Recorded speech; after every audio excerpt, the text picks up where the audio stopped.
Excellencies, distinguished guests, ladies and gentlemen. I would in particular like to thank the Minister for Fisheries from Fiji, the Indonesian ambassador to Norway, and the administrator and the Nordic director of the United Nations Development Programme. Your valuable contribution to this event are highly appreciated. I come from the high north of Norway and the coast, and Norway is a seafood nation. Fishing has always been an important industry for the Norwegian economy and to the people along the coast of Norway. This is why fighting fisheries crime is so important to us. As you all know, fisheries crime is an international problem which cannot be solved by one nation or national tools alone. In order to develop a healthy and sustainable blue economy, we need to cooperate across borders.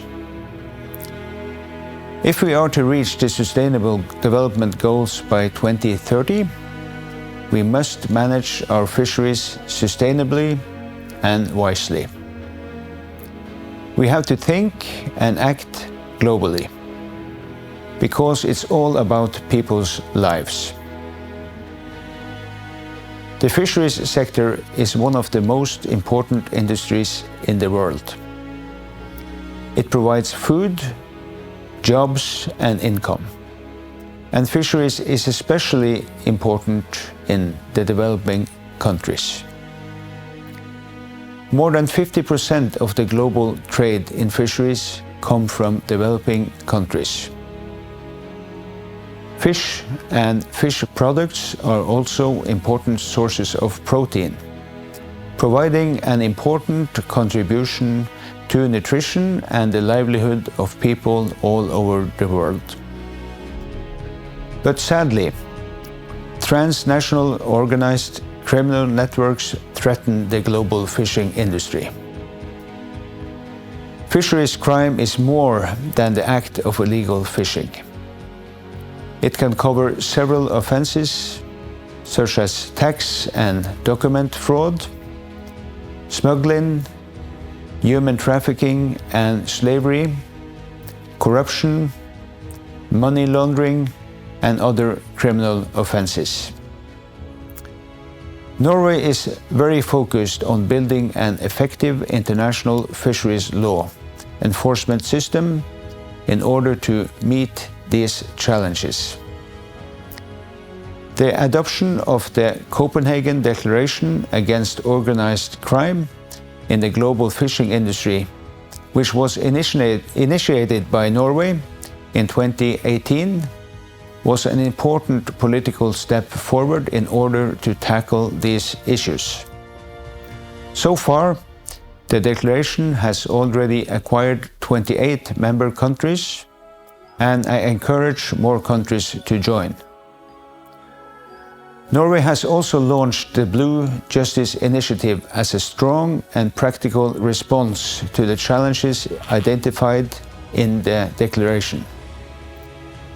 Our vision with the Blue Justice Initiative is to ensure a sustainable and fair blue economy free from fisheries crime. To achieve this vision, we need to work together. UNDP contribute to the Blue Justice Initiative with the Blue Resilience Project. The project aims to support developing countries in strengthening the interagency cooperation and thereby contributing to a more resilient government response to organized crime. The project will also work together with the Norwegian government in developing a secure, digital communication platform that can be used in international cooperation. I believe that the Blue Resilience Project will be an important contribution in the global fight against the fisheries crime. I wish UNDP success with their work. Thank you so much, and I wish you a very nice day.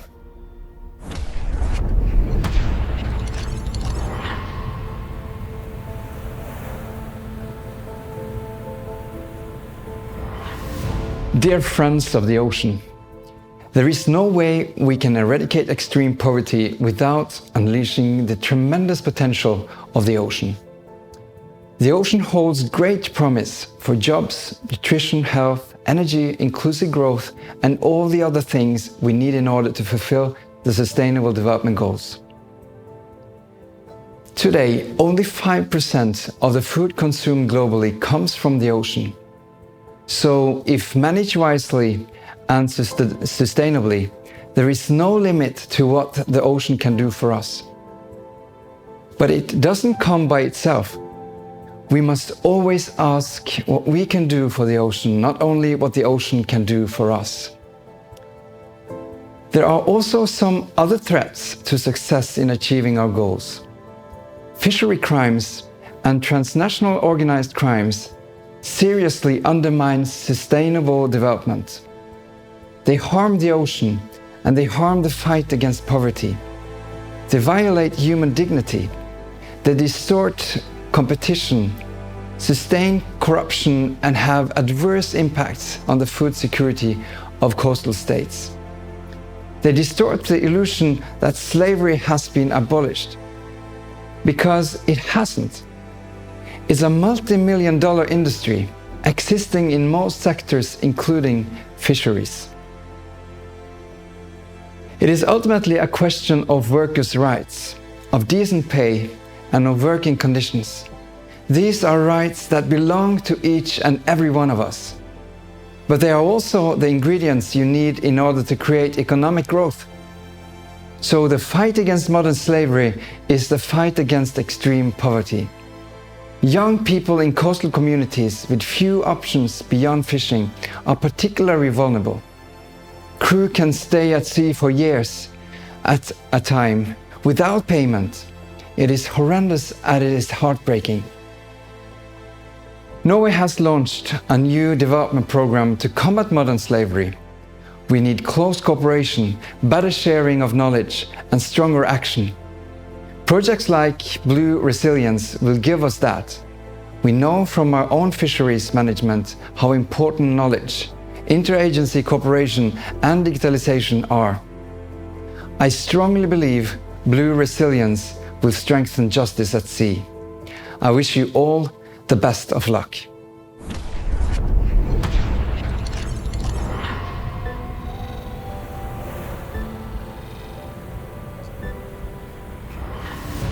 Excellencies, distinguished guests, ladies and gentlemen. First, allow me to congratulate the Government of Norway and its partners on the work that has been undertaken in regard to the Blue Justice Initiative. Special congratulations on today's achievement, in which we will launch the Blue Resilience project, and with equal excitement, we will hear about the development of the Blue Justice community. In saying that, the ocean has always been the source of our sustenance. Our forefathers have passed this knowledge to us, and we have enjoyed the ocean as source of food, income, and welfare. Whilst recognizing this, we all have a part to play. We must remain committed to the international cooperation and the development of a highly and sustainable blue economy. Our survival depends on this. While the fisheries sector is one of the most important industries in the world, we know that to protect it, we must think and act globally. To achieve this, we must first remind ourselves of our priorities, how it aligns to the 2030 Sustainable Development Goals, and what is available at a national, regional, and international platform. By realizing these key indicators, we would be able to achieve a holistic approach in our efforts. I would now like to speak briefly on transnational organized criminal networks and how it threatens the global fishing industry. There are global reports that indicate that illegal fishing vessels are crewed by victims of human trafficking. In order to profit from crime at sea, these criminals use corruption, money laundering, tax evasion, and fraud when the fish enters the market. These criminal networks are well organized and connected. That is why information sharing and cooperation is critical at all levels. Fiji is determined to play its part to eliminate illegal, unreported, and unregulated fishing and address the current threats of fisheries crime. Through today's event, the Blue Justice community offers such an opportunity. To ensure that the Blue Justice community serves the needs of all our governments, it is necessary to assess the particular enforcement challenges faced by our distinctive administrations and identify specific gaps in capacity and skills. I would like to end by thanking the Government of Norway and UNDP in launching the Blue Justice Initiative as a strong and practical response to our shared challenges. Fiji shares the vision that the Blue Justice Initiative will ensure a sustainable and fair blue economy, free from fisheries crime. I wish you all the very best and anticipate a success in today's event. Vinaka Wakalevu, and I thank you.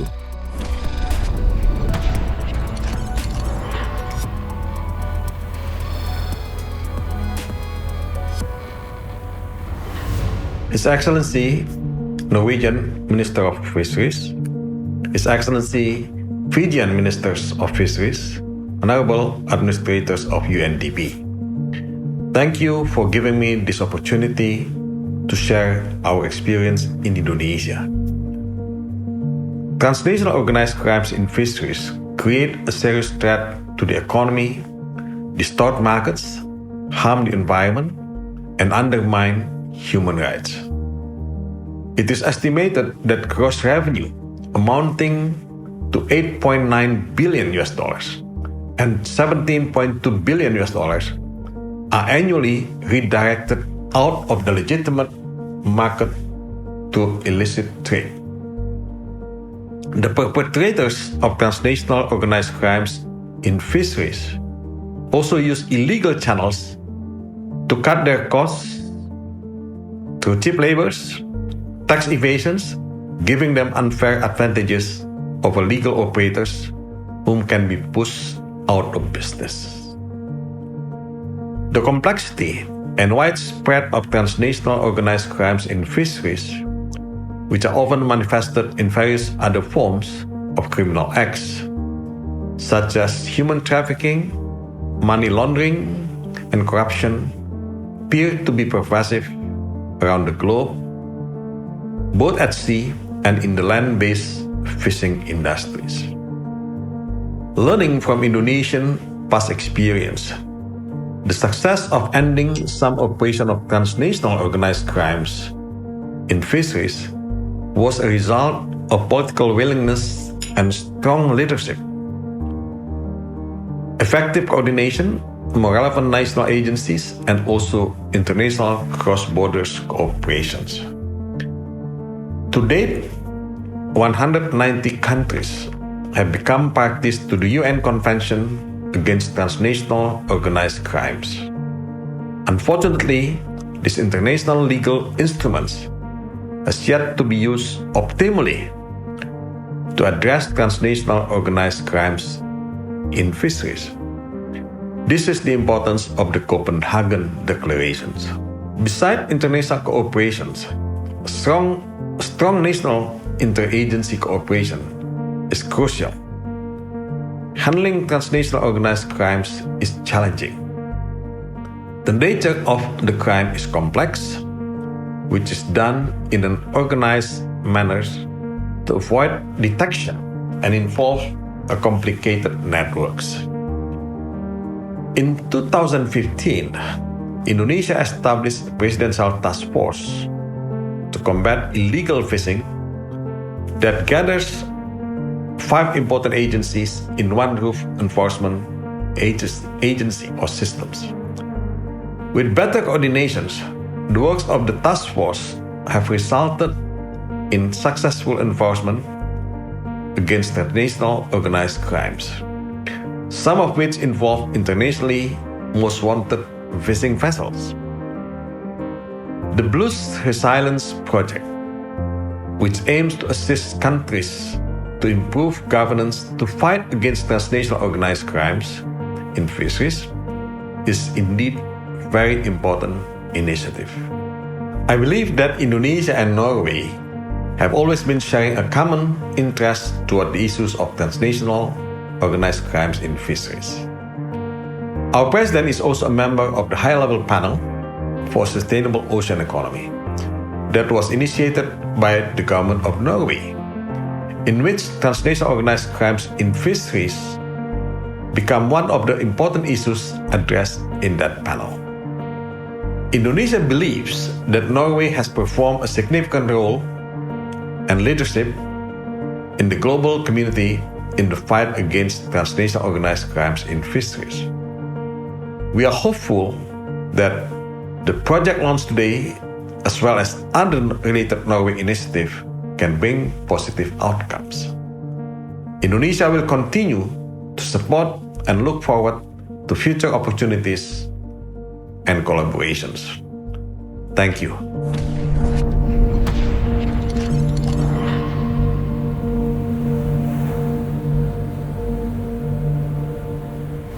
Dear Ministers, Excellencies, ladies and gentlemen, it is an honor to come together to address pressing challenges like organized crime in the fishing industry, an area in which the government of Norway has shown great leadership.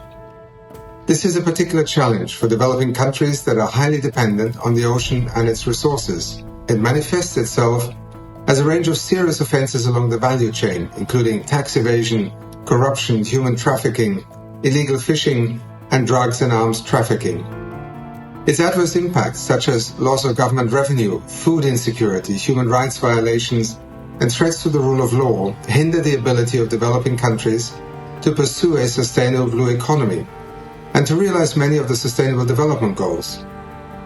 Organized crime in the fishing industry flourishes due to a wide range of drivers, for instance, lack of alternative livelihoods, drastically reduced fish stocks, and threats to food security render vulnerable many of those who are then prone to organized crime. Indeed, criminal networks take advantage of weak governance to divert revenue to the shadow blue economy. However, many countries are now coming together and demonstrating their political will to address the problem head-on. This is reflected by growing support of the Copenhagen Declaration against transnational organized crime in the fishing industry, initiated by Norway in the year 2018. The declaration acknowledges that a failure to effectively address organized crime in the global fishing industry will result in a widespread inability to meet a number of the global goals, for instance, SDG 16 that tasks us with fostering peace, justice, and strong institutions. And several UN member states have indicated a need for further assistance in operationalizing the declaration. To this end, the government of Norway, as part of its Blue Justice initiative, recently approved funding for the United Nations Development Programme's Blue Resilience Project.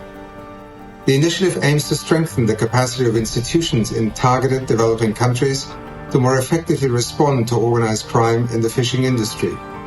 This will include measures to address the shifting criminal landscape in the wake of the COVID-19 pandemic. Indeed, we have seen how COVID-19 is having a severe impact on economies with a heavy reliance on fishing. As the OECD points out, all aspects of fish supply chains are strongly affected by the COVID-19 pandemic, with jobs, incomes, and food security at risk. With fisheries and aquaculture providing livelihoods for over 10% of the world's population, they will remain key drivers of sustainable development, notably in small island developing states. Therefore, the long-standing partnership between Norway and UNDP to support developing countries to manage their fishing industry takes on an even more important role. I would like to thank all of you for your efforts at this critical time. Thank you.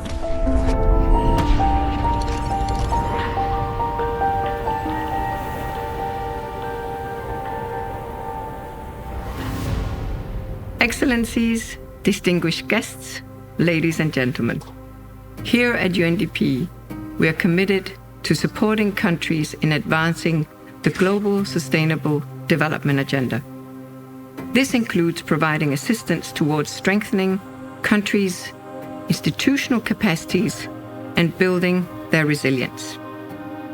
As we have heard, the Copenhagen Declaration identifies a course for cooperative global action to combat transnational organized crime in the fisheries sector.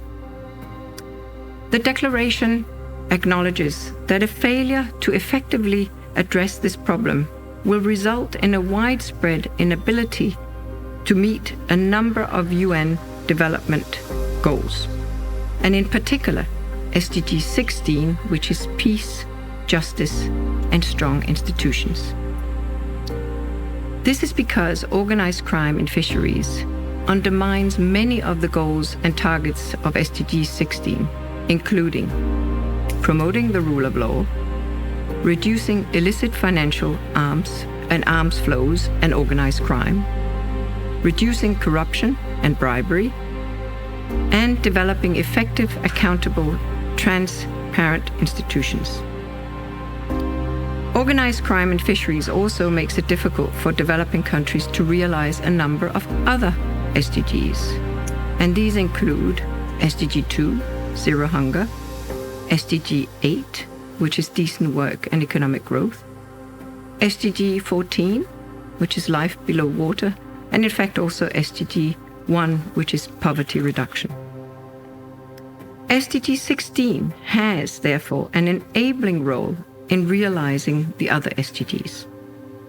This means that progress by governments towards realizing the goal of peace, justice, and strong institutions will facilitate their ability to realize all the other SDGs. For example, towards meeting SDG 14, targets of ending overfishing and illegal unreported and unregulated fishing and addressing contributors to overcapacity necessitates progress in realizing SDG 16. Agenda 2030 lays emphasis on the importance of policy coherence and institutional integration in realizing the SDGs. UNDP's Blue Resilience Project echoes this. It supports strengthening capacity for institutional cooperation to address fisheries crime in developing countries. It draws on UNDP's expertise in the area of governance, as well as UNDP's work on ocean matters. Blue Resilience will generate knowledge on cooperative institutional models towards developing a sustainable learning package. The process of knowledge generation has begun. Starting in June this year, UNDP's Blue Resilience Project has successfully facilitated, in conjunction with the Blue Justice Secretariat, 4 public expert webinars on fisheries crime law enforcement under COVID-19, the relevance of SDGs to fisheries crime, human trafficking in fisheries, and most recently, the Copenhagen Declaration. The webinars have generated large audiences from across the globe. We are also currently engaging with relevant UNDP country offices.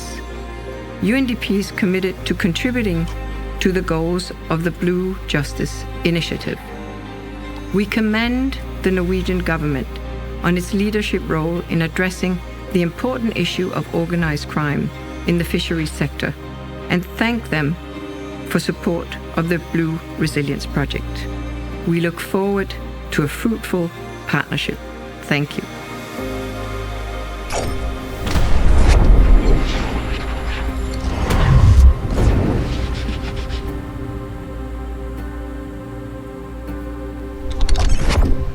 I would like to thank you all for these interesting and important messages to all of us. Before we end the broadcast, I want to introduce a video that has been developed by the South African Fisheries Crime Expert Network, Pesca Dulus.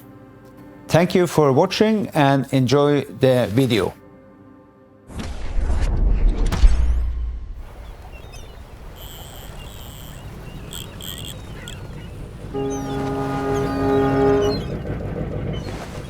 Good talking to you, Charlie.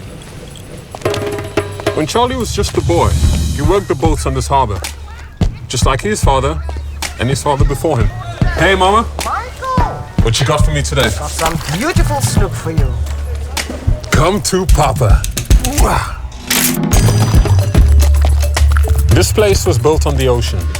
Families, communities, entire generations. Hey, Tembi. But there's a tiny little problem. This problem is called illegal fishing. And this one is money laundering, tax and customs fraud. Corruption means money leaving our country illegally to fill up the criminals' pockets and make a hole in ours. Environmental destruction, modern slavery, all of this is part of international fisheries crime. And you know what this means? Less money for schools and hospitals, less work for men and women, and less food on our families' tables. And they don't have production. They don't have any. You?